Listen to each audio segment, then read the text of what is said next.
Tonight, a guilty plea by a Cambridge man caught up in 2 major drug investigations.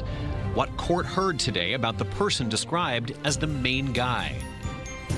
A Waterloo plaza hit by another break-in. It's been third time in last 3 months. We have to deal with this again and again. How this latest crime spree, it's happening again and again. I think it's not safe for me, for my family, is affecting those dealing with the aftermath. Stateside pivot. We expect him to be on our team and come here and play for us for at least 1 season. How the Kitchener Rangers will deal with losing a big-name player to the NCAA. You win some, you lose some. Right before the start of training camp.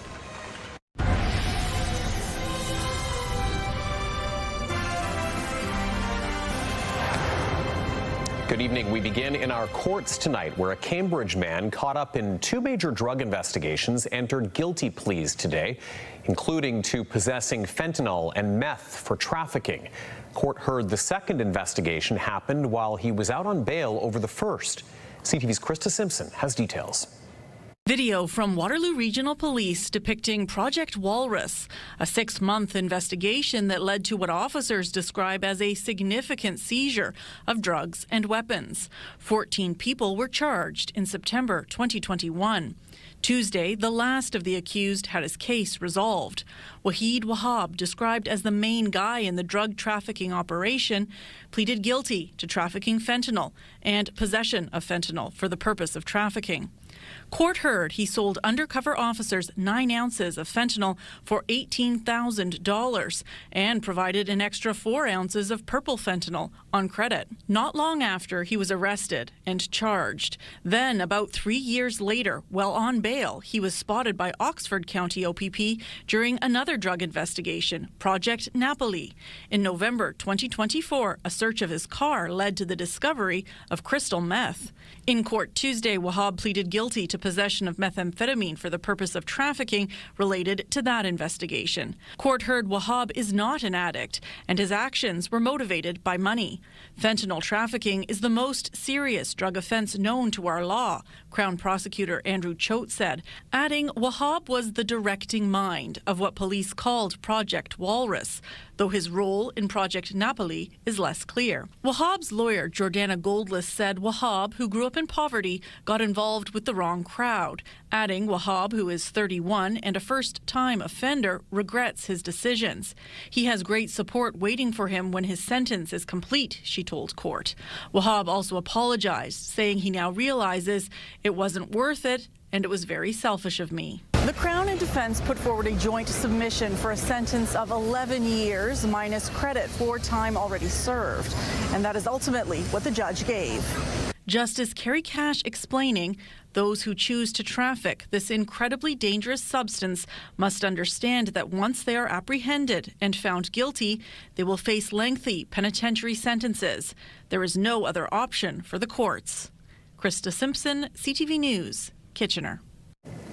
It's happened again. A Waterloo plaza that's already been hit by some business break-ins this year was the scene of another crime spree, this time targeting a sushi restaurant and an electronics store. CTV's Colton Weens is live with more now. And Colton, as we mentioned, not the first time these businesses have been targeted. No, it's not, Tony. Suspects broke into Oka Sushi on Hemlock Street and also tried to get inside a neighboring cell phone store, leaving a trail of glass and destruction behind. Police haven't shared much information so far, but one store owner says break-ins are becoming way too common, and he's not sure if staying in business is worth it. Waterloo Regional Police are once again investigating a break-in at a plaza in Waterloo's University District. It's the 3rd time stores at 251 Hemlock Street have been targeted this year. It's been third time in last 3 months. We have to deal with this again and again. That's what the question is. I know police is trying their best, but we have no hope now. Waterloo Regional Police were alerted to the break-in around 8:30 this morning. The glass front door of Oka Sushi was smashed sometime overnight. No details were shared about what, if anything, was taken from the business. According to police, an attempted break-in also occurred at a neighboring electronics store. Suspects attempted to gain access by smashing a side window, but were unsuccessful. 3 guys around like 4:30-ish, 4:50-ish in the morning Early morning they came and they tried to get in, but fortunately for us, they couldn't get in. Ollie says while unsuccessful this time, on June 3rd, he says thieves armed with weapons burst through the front doors, smashed the counters, and ran off with merchandise. I'm still dealing with insurance. I haven't got a single penny yet. Whatever I spent on fixing everything was out of my pocket.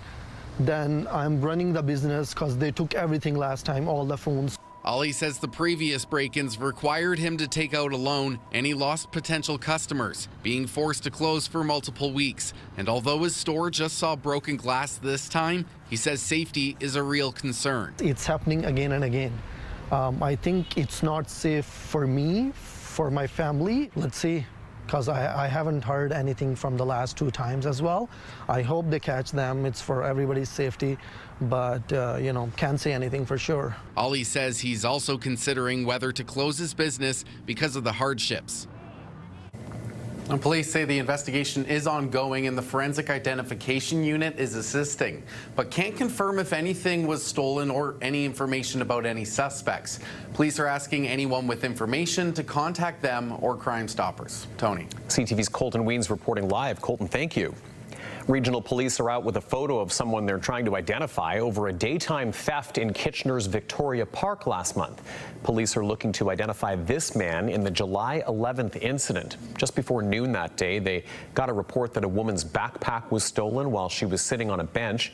It had the woman's ID and credit cards that were later used at a nearby grocery store. Anyone who may recognize the man is asked to come forward. Time for a first look at the weather. Let's head over to Alex Pinto, who's back with us in studio tonight. Welcome back. I just took a look out the window. It was kind of hard to tell whether it's actually stopped raining or not. Looks like we may have a little bit of a break from the heavier showers we were seeing earlier. Yeah, pretty much on and off throughout the rest of the back half of the evening, but even getting into the later part of the evening and into your overnight, that chance of showers is going to be sticking with us, but some much welcome relief from that extreme heat and humidity we've basically been experiencing all summer. So it's good for our lawns, good for the farmers out there, and our gardens, of course, really needing the rain we've been seeing. But when we look at our satellite and radar map, pretty widespread right across southern Ontario. So yes, those showers continuing to make their way towards the east. Expected again, that chance of showers sticking with us as we get into the later evening hours and into the overnight hours as well. Noticeably a little bit cooler, 19 degrees here in Kitchener-Waterloo, 21 in London, 19 in Goderich this hour. And really when we look at the rain amount, so in Waterloo region, for example, we could see anywhere between 10 and 20 millimeters of rain when we look ahead to your Thursday. So we're reading on our system about 16 millimeters, 21 potentially millimeters of rain could be reported in Guelph. Something we're going to keep a close eye on. But yes, definitely need a little bit of relief from the dry conditions that we've been seeing, Tony. And yeah, that chance of showers is going to be sticking with us, but we'll have more on when that sun is expected to return a little bit later. I'll send it back over to you for now. Okay, we'll talk about that timing with you later. Thanks, Alex.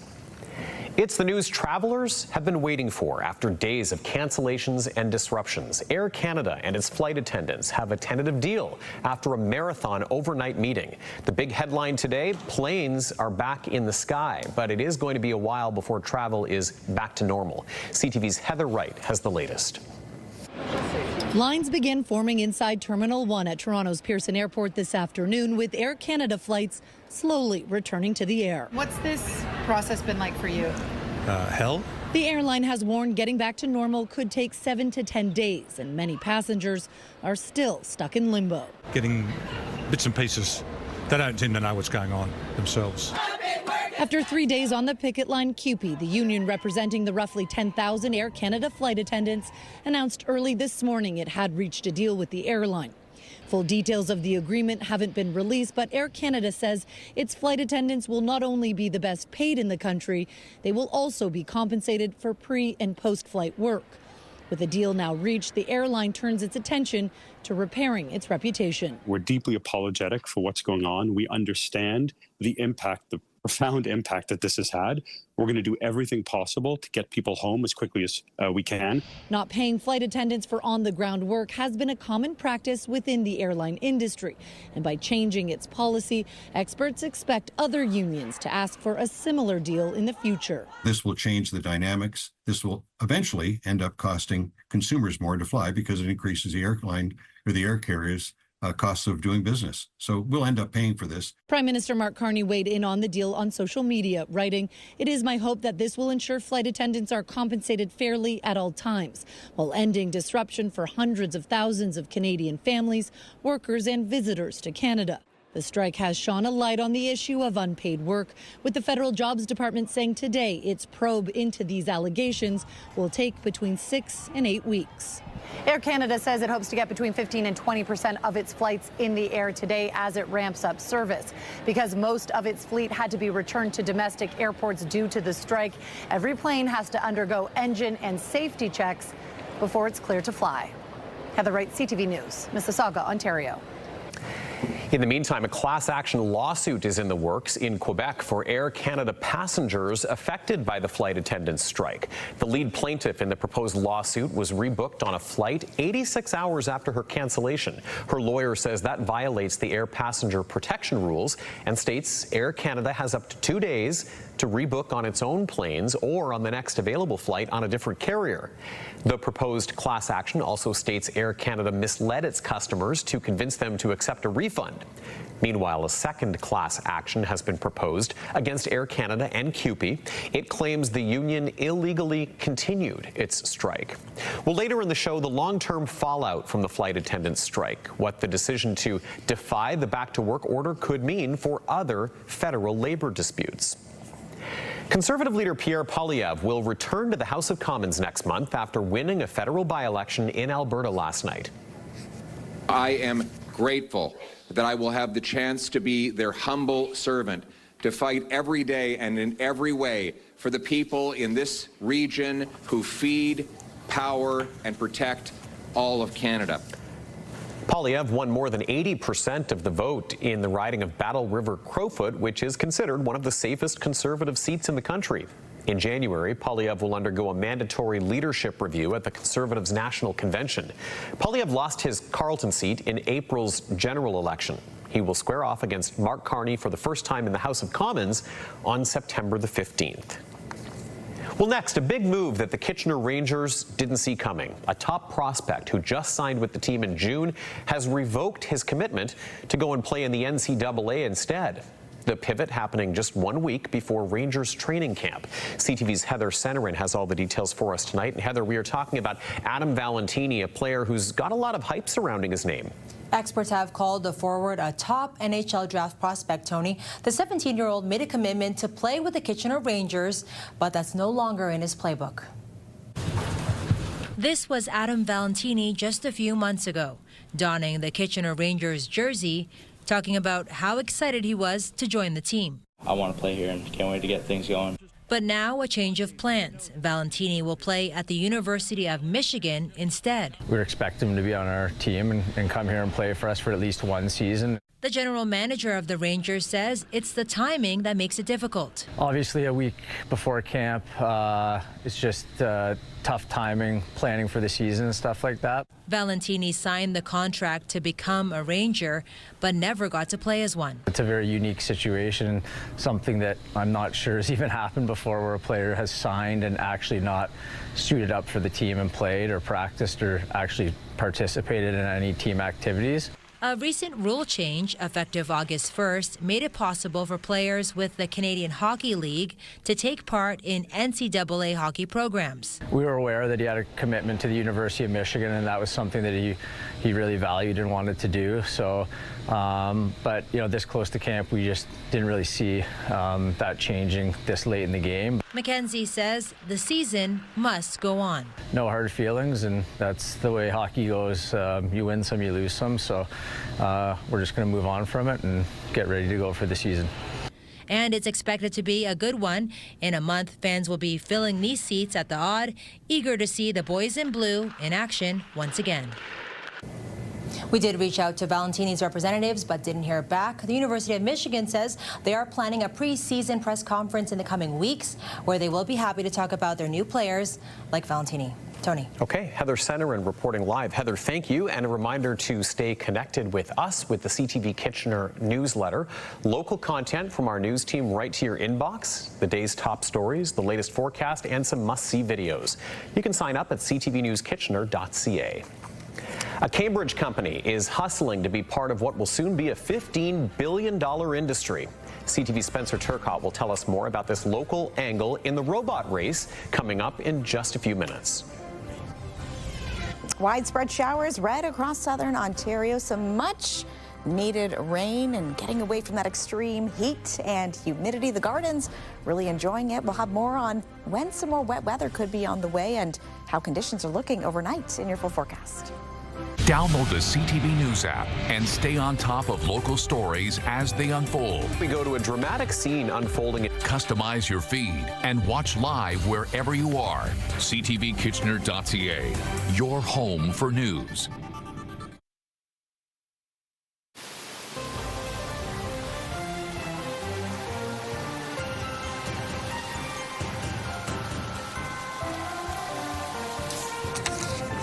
Robots designed to look and move like people are being used to address critical challenges in hazardous industries. And soon they are expected to be a $15 billion industry of their own. CTV's Spencer Turcotte now on a Cambridge company working to make sure that Canada is at the forefront.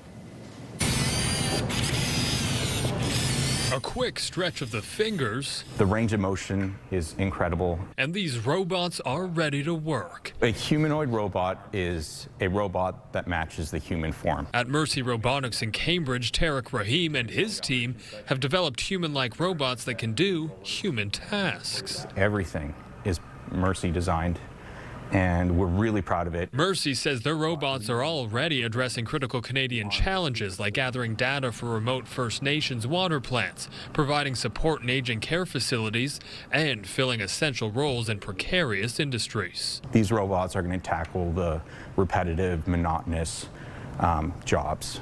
And most importantly, they're going to handle the backbreaking labor that humans should really not be doing. Rahim says people shouldn't worry about the humanoids taking human jobs. They may replace some roles, but he says with any emerging technology, new job opportunities arise. That's backed by global humanoid robot market projections, which show it growing from $2.92 billion this year to $15.26 billion by 2030. And those are the most conservative estimates, so I wouldn't fear too much about a dystopian future with no employment opportunities.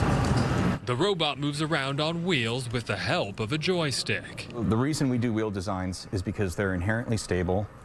You cannot knock this guy over. In the manufacturing sector, Canada ranked 12th in robot installations behind countries like the U.S. and Mexico. Yet Mercy says they have the tech to catapult Canada to the top of the world rankings, in an industry they believe will have the same impact as the automotive revolution. But above the impressive technology, they have the passion to match it. In a way, it's the most rewarding feeling ever. So I imagine that's what having children feels like. Spencer Turcotte, CTV News, Cambridge. Health Canada has approved Ozempic to reduce the risk of further kidney decline among patients who have type 2 diabetes. CTV's health reporter Pauline Chan has that story.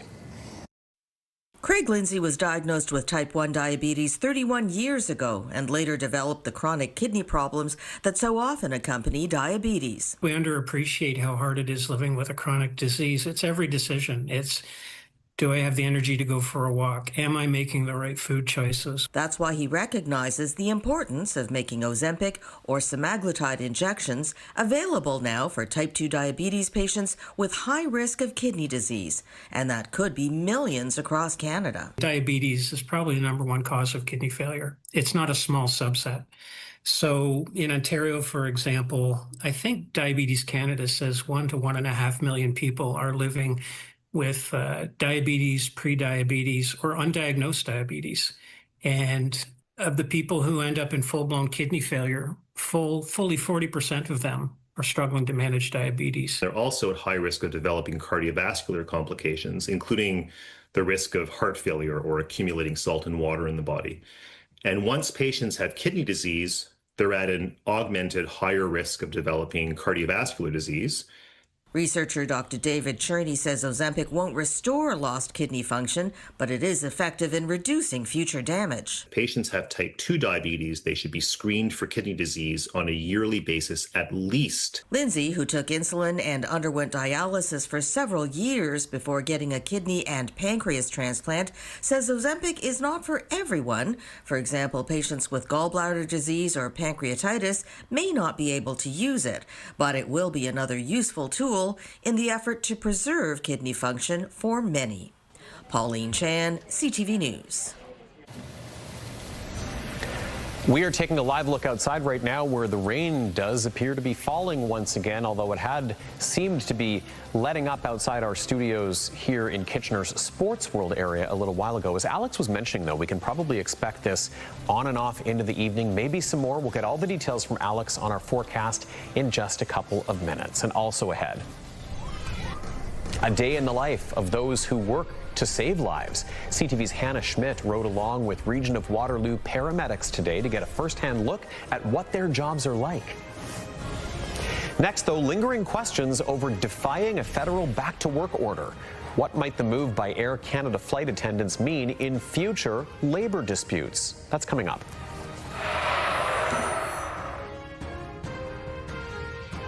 When you see it happen, send it to CTV News. Text 10400. From your screen to ours. Text 10400.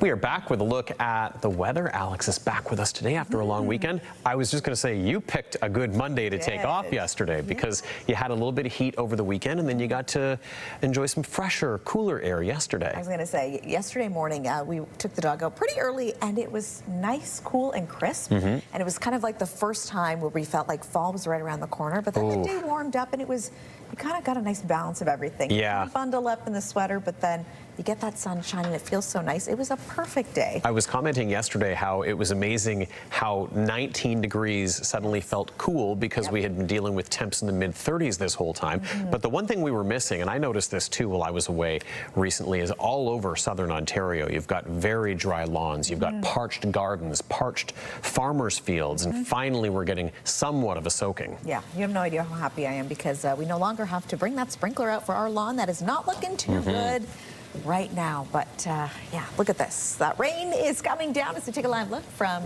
uptown Waterloo, Public Square there. People out with the umbrellas, and again, much needed for the trees, the flowers, like you said, Tony, our lawns. The farmers are very, very happy, especially for those crops, and we want to see that corn especially continue to grow before that gets harvested. So pretty nice, but pretty much, as you can see too, that cloud cover was sticking with us for most of the day. We really didn't get to see much sunshine, and when it comes to if that wet weather is sticking around throughout the back half of the later evening, it is expected to. So you can look at it. It's pretty heavy at times.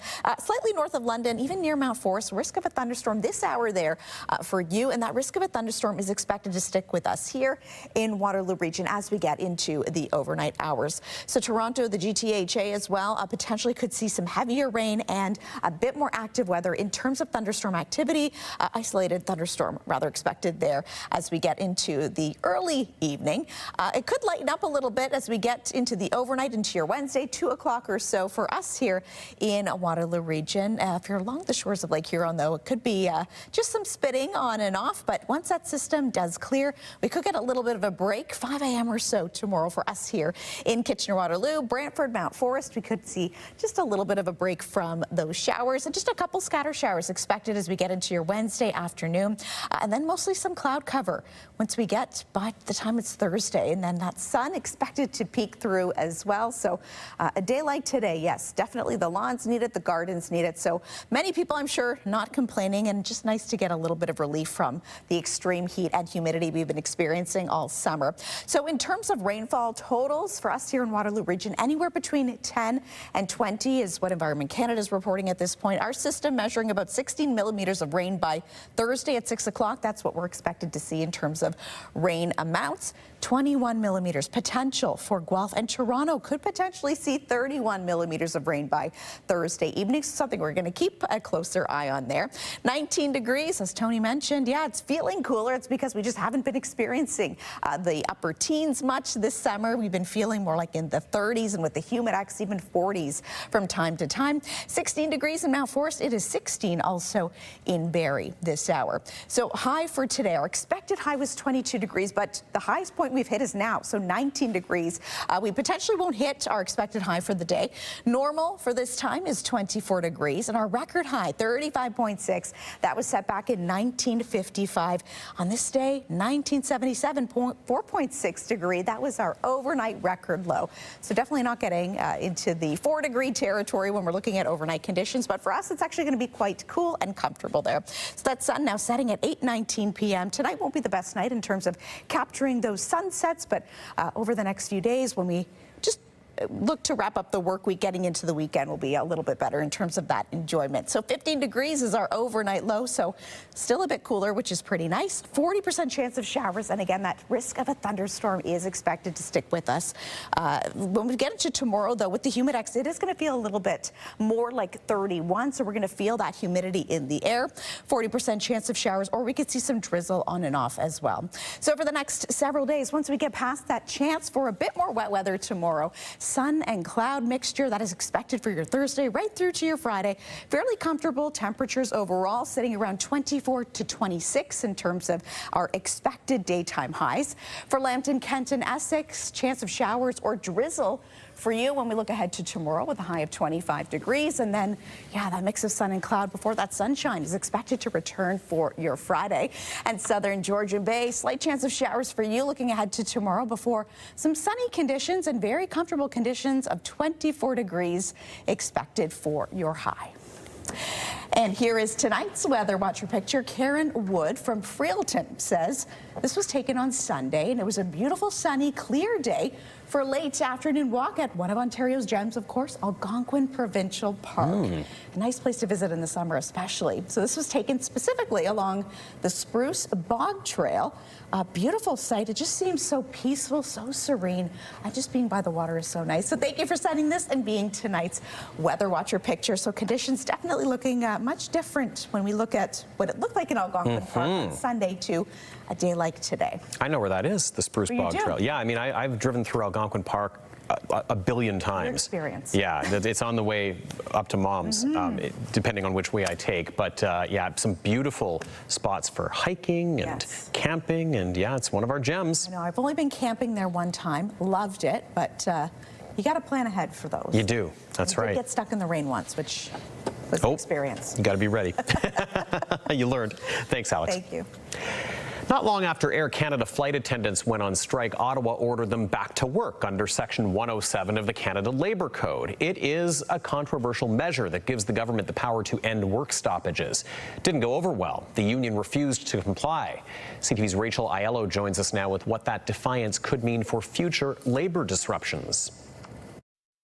The federal government moving so swiftly to try and force flight attendants back to work, and Air Canada stating it expected that move to be enforced, has riled up the organized labor movement, which is already predicting the way this dispute played out will be precedent-setting. They were using this as a crutch, and over the weekend, the flight attendants made sure that that crutch snapped. Workers' unions say they've been emboldened by the last 24 hours and flight attendants' ability to get a deal at the table after defying a federal arbitration order. I very strongly hope that the message that this sends to employers and to our federal government is stay out of interference in collective bargaining and do not expect government to ride to your rescue. The Liberal government has invoked Section 107 of the Canada Labour Code multiple times, including in recent port and rail strikes.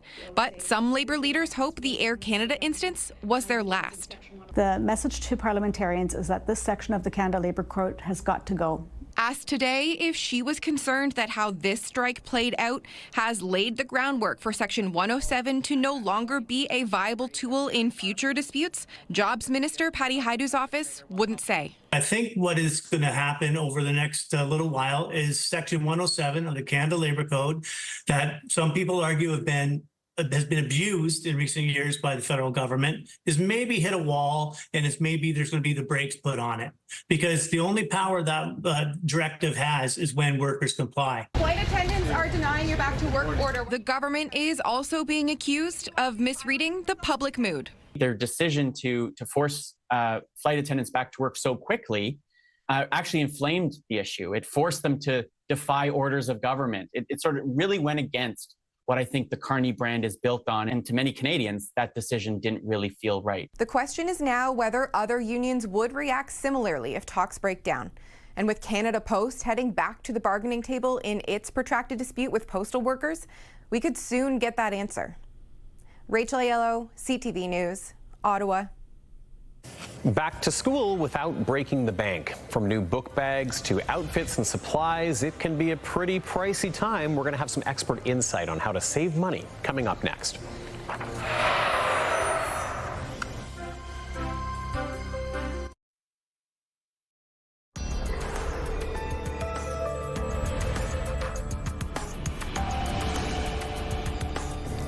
Canada's inflation rate eased slightly in July, rising 1.7% on a year-over-year basis. That was down from the 1.9% increase in June. Leading the increase was groceries, which rose 3.4%, and shelter, which edged up by 3%.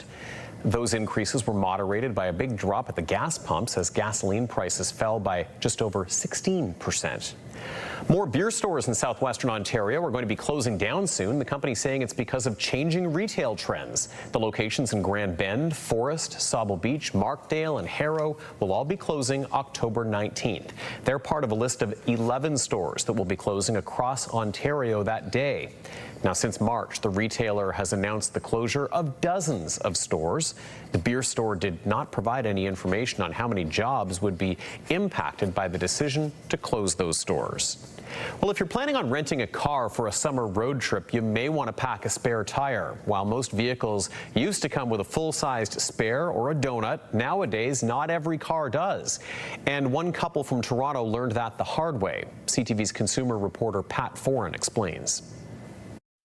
You kind of have this assumption, or at least we have the assumption, that there would be a spare tire. Lisa Glass and her partner Matt Barber of Toronto recently spent 10 days in Newfoundland. They rented a car in St. John's to drive to Trinity. But along the way, they noticed one of the rental car's tires was losing air pressure. It kept going down, and then overnight, that night, it completely lost pressure, and we woke up the next morning and the tire was flat. They called the company they rented the car from but couldn't get a response, so they decided to change the tire themselves. He went out to the trunk and opened it up, and there was no spare. Glass feels if a car doesn't have a spare, the driver should be made aware of it at the time of the rental. The last thing anyone wants is to be stuck on the side of a road in a remote area with no cell phone service, with no spare. CTV News reached out to Budget Car Rental but did not get a reply. However, it does say on their website the manufacturer may not have equipped your car with a spare tire. It may have an inflator and seal kit, which you can use to temporarily address a tire leak so you can return to the nearest rental location. You should check the vehicle before you leave with the car. Glass says while the rental car did have a sealant kit, it was not enough to repair the tire. Along with inflator kits, a car may also have a smaller size donut spare, and some luxury cars may have run-flat tires, which allow you to drive about 80 kilometers to get help. It's not just rental cars. You should check your own car, too. In an effort from the manufacturers to lower production costs and reduce weight for fuel economy, they're just leaving the spare tire out. Glass says with the help of Good Samaritans, the car was towed to a shop, the tire was patched, and they were back on the road. But she wanted to warn others when renting a car, check if there's a spare. I want people to know that when they rent a car, there's not necessarily a spare tire in the trunk. Pat Foran, CTV News. Let's recap the top stories we're following tonight. Leanne Evans in studio with the latest. And Leanne, a Cambridge man pleading guilty in court today after being caught up in not one but two major drug investigations. Yeah, Wahid Wahab was initially arrested and charged in September of 2021 as part of a Waterloo Regional Police investigation dubbed Project Walrus. Then 3 years later, while on bail, he was spotted by Oxford County OPP in a separate investigation, Project Napoli. Today, Wahab pleaded guilty to 3 charges, including to possessing fentanyl and meth for trafficking. A top prospect who signed with the Kitchener Rangers in June has revoked his commitment to go play in the NCAA instead. Adam Valentini will play at the University of Michigan. It's the latest loss of an OHL player to a stateside college since the NCAA changed its rules, allowing CHL players to play U.S. college hockey starting this season. Rangers GM Mike McKenzie says timing makes it difficult with training camp just 1 week away, but the team looking forward to a new season, and there are no hard feelings. And online tonight on our website, Leanne, our digital team has details on how you could become a millionaire. Me or you? Or me. Doesn't it sound too good to be true? It really does. I know, but it's a real thing, honestly. It is. The OLG launching a free contest that will allow every adult in Ontario a chance to win $1 million. To find out more about how to enter, you can scan the QR code on the bottom left of your screen, download the CTV News app, or go to ctvnewskitchener.ca. Something that I think we all need to be entering. I don't know. Every adult in Ontario is eligible, so. What a dream. You got to do it. You got our attention. Okay, people got to go to the website to check this out. Thanks, Leanne. Thank you. Well, for paramedics in Waterloo region, the clock starts ticking the moment a call comes in, and every second matters. From car crashes to cardiac arrests, these first responders see it all. And today we're riding along for a first-hand look at their jobs. CTV's Hannah Schmidt takes us inside a day on the front lines of emergency care. We do have one down staff today. It's 12 o'clock on a Tuesday, the start of a 12-hour shift for this group of Region of Waterloo paramedics. First order of business, roll call. At the very beginning of our shift, we sit through a roll call session where we can find out important factors of major road closures that might be going on, massive community events that we need to be aware of during our shift.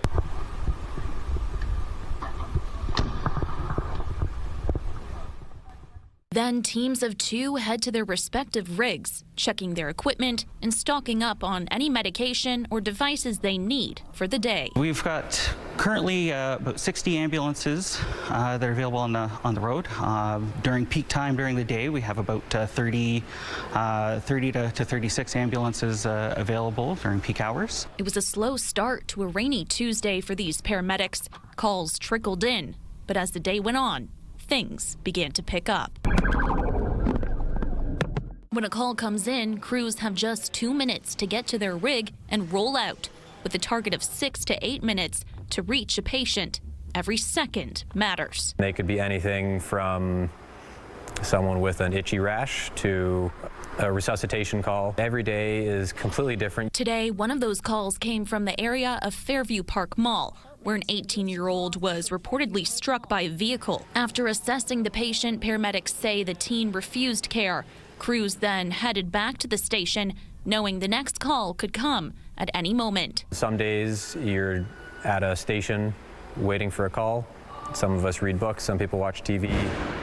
Other days you're running calls back to back to back. As soon as you leave the hospital, the next one's waiting for you. There are 325 full and part-time paramedics serving the region of Waterloo, a frontline force ready to respond around the clock. Angela Bebel and Aurora Roofer are two of them, both recently graduating from Conestoga College's paramedic program, and both just over 1 month in on the job. It's super different. No day is the same, which I think is really interesting. Keeps you interested in what you're doing, I suppose. It's just a nice sense of when you get to a high stress situation and everyone kind of like takes a breath, like, okay, help is here now. From slow rainy starts to sudden surges in calls, the job is unpredictable.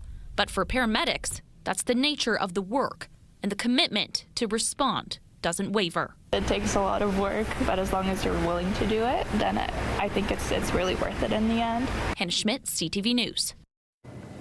Well, later on CTV News, the guinea pigs are back. The heartwarming ending to an ordeal that set off some worries in a Kitchener neighborhood.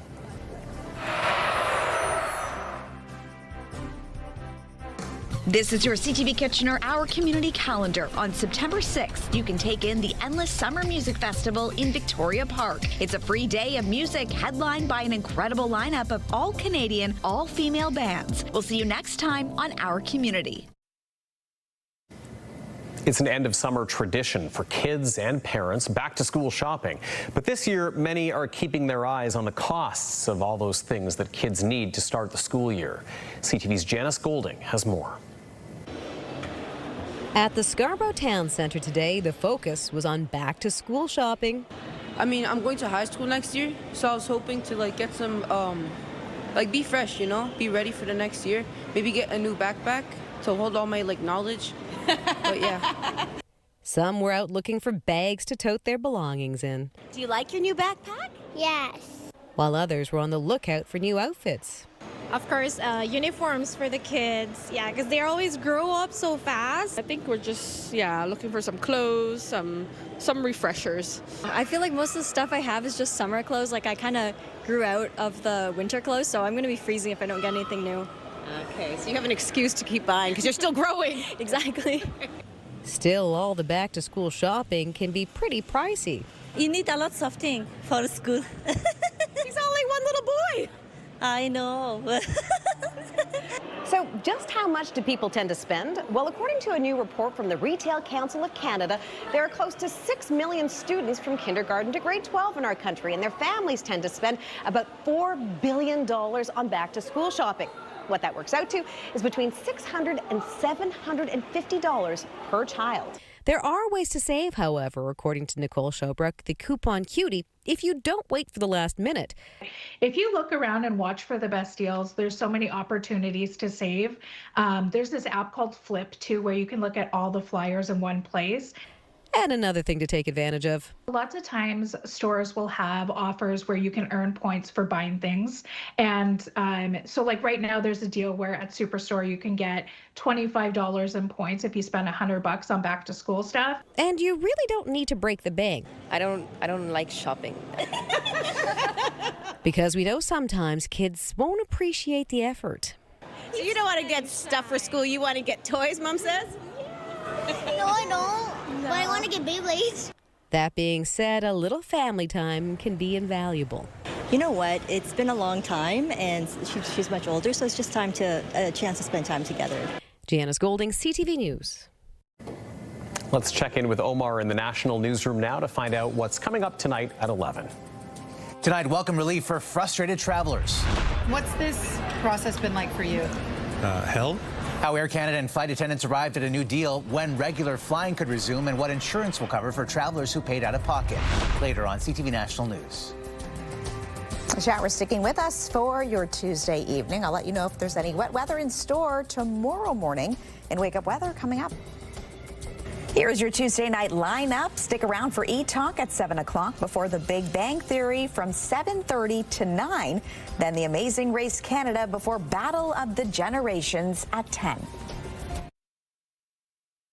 It's Jeff, KP, and Backstage Ben in the morning. 3 awesome people that want to start your day or finish your overnight shift. You'll laugh, you'll text, you'll call, you'll scratch your head, and maybe even beat Backstage Ben. Weekday mornings from 5:30 to 10. Listen live on the iHeartRadio app or at 105.3 Virgin Radio.